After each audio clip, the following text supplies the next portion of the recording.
Volume study 4 ಯೆಹೋವನ ಮುಯ್ಯಿ ತೀರಿಸುವ ದಿನದ ಹರ್ಮಗೆದೋನ್ ಯುದ್ಧ ಅಧ್ಯಾಯ 9 ಸಂಘರ್ಷವನ್ನು ತಡೆಯಲಾಗದು ಲೌಕಿಕ ಜ್ಞಾನಿಗಳ ಸಾಕ್ಷಿ ಪುಟ 278 ಹೀಬ್ರೂ ಪ್ರವಾದಿಗಳು ಶ್ರೀಮಂತರ ಸುಲಿಗೆ ಮತ್ತು ಐಷಾರಾಮಿಗಳಿಗೆ ಅತ್ಯುತ್ತಮವಾದ ಶಾಪಗಳನ್ನು ಕಾಯ್ದಿರಿಸಿದರು ಮತ್ತು ಮೋಶೆಯು ಸಾಲಗಳ ವಿನಾಯಿತಿಗಾಗಿ ಅಥವಾ ನಿಯಮಗಳ ಆಜ್ಞೆಯು ಭೂಮಿಗಳ ಪುನರ್ವಿತರಣೆ ಮತ್ತು ಖಾಸಗಿ ಅದೃಷ್ಟದ ನಿರ್ಬಂಧಕ್ಕಾಗಿ ನಿಯಮಗಳನ್ನು ಸೂಚಿಸಿದರು.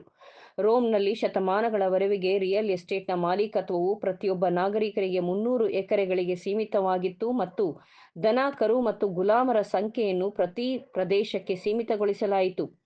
ಆದರೆ ಸರ್ವಶಕ್ತನು ಮೋಶೆಯ ಮೂಲಕ ಯಹೂದಿಗಳಿಗೆ ನೀಡಿದ ಕಾನೂನುಗಳು ಮನುಷ್ಯನ ಅದಮ್ಯ ಶಕ್ತಿಗಳು ಮತ್ತು ಅವನ ಅಸ್ತಿತ್ವದ ಸಾವಯವ ಪರಿಸ್ಥಿತಿಗಳ ವಿರುದ್ಧ ಲೈಕರ್ಗಸ್ ಮತ್ತು ಲಿಸಿನಿಯಸ್ನ ಸಂಕೇತಗಳಂತೆ ನಿಷ್ಕ್ರಿಯವಾಗಿದ್ದವು. ಸೀಸರ್ನ ಕಾಲದಲ್ಲಿ 2000 ಧನಿಕ ವರ್ಗವು ಪ್ರಾಯೋಗಿಕವಾಗಿ ರೋಮನ್ ಸಾಮ್ರಾಜ್ಯದ ಒಡೆತನದಲ್ಲಿದ್ದವು ಮತ್ತು 100,000ಕ್ಕೂ ಹೆಚ್ಚು ಕುಟುಂಬಗಳ ಮುಖ್ಯಸ್ಥರು ಸಾರ್ವಜನಿಕ ಖಜಾನೆಯಿಂದ ಬರುವ ದೇಣಿಗೆಯಿಂದ ಬೆಂಬಲಿತರಾಗಿದ್ದರು. ಅದೇ ಹೋರಾಟವು ಮಧ್ಯಯುಗದ ಮೂಲಕ 19ನೇ ಶತಮಾನದವರೆವಿಗೂ ಮುಂದುವರಿಯಿತು.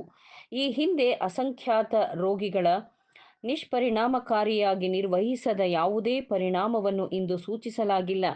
ಹಣಕಾಸು ಮತ್ತು ರಾಜಕೀಯ ಆರ್ಥಿಕತೆಯ ಯಾವುದೇ ಪ್ರಯೋಗವನ್ನು ಪ್ರಸ್ತಾಪಿಸಲಾಗಿಲ್ಲ. ಅದನ್ನು ಪುನರಾವರ್ತಿತವಾಗಿ ಪ್ರಯತ್ನಿಸಲಾಗಿಲ್ಲ. ಆದರೆ ವೈಯಕ್ತಿಕ ವಿಪತ್ತು ಹಾಗೂ ರಾಷ್ಟ್ರೀಯ ವಿನಾಶ ಹೊರತಾಗಿ ಬೇರೆ ಯಾವುದೇ ಫಲಿತಾಂಶವಿಲ್ಲ. ಕೊನೆಗೆ ರಾಜರು ಮತ್ತು ರಾಜವಂಶಗಳೊಂದಿಗಿನ ಅನೇಕ ರಕ್ತಸಿಕ್ತ ಮತ್ತು ಹತಾಶ ಯುದ್ಧಗಳು, ಸವಲತ್ತುಗಳು, ಜಾತಿ ಮತ್ತು ವಿಶೇಷತೆಗಳು, ಹಳೆಯ ನಿಬಂಧನೆಗಳು, ಅಸಾಧಾರಣವಾಗಿ ಭದ್ರವಾದ ಆದೇಶಗಳು, ಬಿರುದುಗಳು ಮತ್ತು ವರ್ಗಗಳೊಂದಿಗಿನ ಅನೇಕ ಹತಾಶ ಹೋರಾಟಗಳ ನಂತರ ಇಲ್ಲಿ ಸರ್ಕಾರದ ಅಂತಿಮ ಆದರ್ಶವು ಸಾಕಾರಗೊಂಡಿದೆ ಮತ್ತು ಜನರು ಸರ್ವೋಚ್ಚರಾಗಿದ್ದಾರೆ. ಬಡವರು, ಶ್ರಮಜೀವಿಗಳು, ಕಾರ್ಮಿಕರು, ಆಡಳಿತಗಾರರು ಅವರು ಕಾನೂನುಗಳನ್ನು ಮಾಡುತ್ತಾರೆ, ಅವರು ಸಂಸ್ಥೆಗಳನ್ನು ರಚಿಸುತ್ತಾರೆ.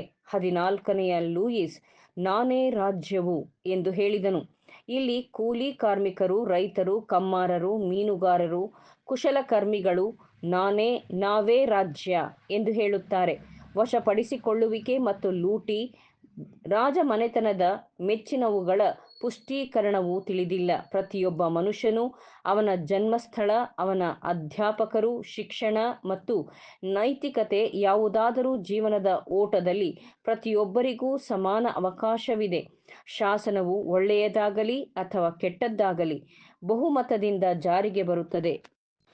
1 ಶತಮಾನಕ್ಕಿಂತ ಕಡಿಮೆ ಹಿಂದೆ ಸಂಯುಕ್ತ ಸಂಸ್ಥಾನದಲ್ಲಿ ಸಾಮಾಜಿಕ ಪರಿಸ್ಥಿತಿ ಪ್ರಾಯೋಗಿಕ ಸಮಾನತೆಯಾಗಿತ್ತು. ನಮ್ಮ ಮೊದಲ ಜನಗಣತಿಯ ಅವಧಿಯಲ್ಲಿ ಮಿಲಿಯಾಧಿಪತಿ, ಬಡವರು ಅಥವಾ ಅಲೆಮಾರಿಗಳು ದೇಶದಲ್ಲಿರಲಿಲ್ಲ.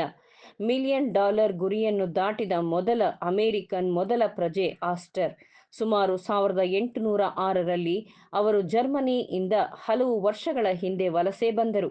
ಅವರೊಬ್ಬ ಕಟುಕನ ಮಗ. ಅವರ ಅದೃಷ್ಟದ ಅಡಿಪಾಯವಾಗಿ ಹದ ಮಾಡದ ಹಸಿ ಚರ್ಮಗಳನ್ನು ಹೊಂದಿದ್ದರು. ಈ ಭಾರಿಯ ದೊಡ್ಡ ಎಸ್ಟೇಟ್ ಜಾರ್ಜ್ ವಾಷಿಂಗ್ಟನ್ಗೆ ಸೇರಿತ್ತು. ಅದು ಅವನ ಮರಣದ ನಂತರ 1799ರಲ್ಲಿ ಸುಮಾರು $650,000 ಬೆಲೆ ಬಾಳುತ್ತಿತ್ತು ಎಂದು ಅಂದಾಜಿಸಲಾಗಿದೆ.